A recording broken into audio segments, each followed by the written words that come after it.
Një atentat I mirë organizuar I ka marrë jetën 45-vjeçarit Valter Dheshi në orët e para të mëngjesit të kësaj të hënë në fshatin Shkorret të Mirditës. Viktima po udhtonte në një automjet tip Foristrad në momentin kur u vu në shënjestër të autorëve.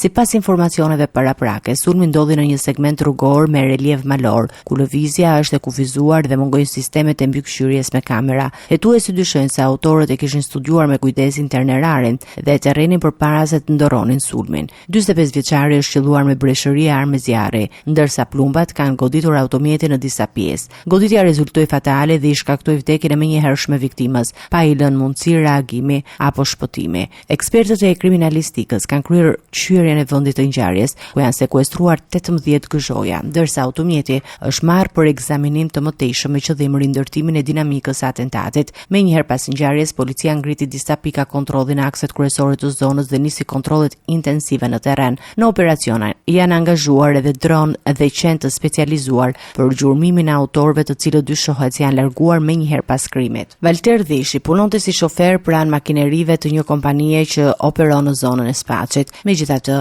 emri I tij kishte dalë edhe më herët në hetimet për ngjarje kriminale, pasi ishte përmendur si dyshuar për vrasjen e një taksisti në Reshan në vitin 2020. Burimet hetimore po verifikojnë gjithashtu lidhjet familjare dhe shoqërore të viktimës për shkak të konflikteve të hershme mes fisëve në zonën e Reshenit, të cilat në të kaluarën kanë prodhuar përplasje të dhunshme. Një tjetër pistë që po shqyrtohet lidhet me aktivitetin profesional të 45 vjeçarit. Rreth 2 muaj më parë, pranë makinerive ku ai punonte në Spaç, u zbulua një sasi lëndë plasëse e vendosur pranë mjeteve të punës, e cila nuk shpërtheu. Hetuesit po verifikojnë nëse ekziston një lidhje mes atij episodi dhe ekzekutimit të fundit. Grupi hetimor ka ngritur disa pista dhe po punon për të përcaktuar nëse atentati ka qenë rezultati I konflikteve të vjetra hakmarrëse apo interesave të tjera kriminale. Deri më tani nuk ka persona të ndaluar derisa hetimet vijojnë për identifikimin dhe kapjen e autorëve.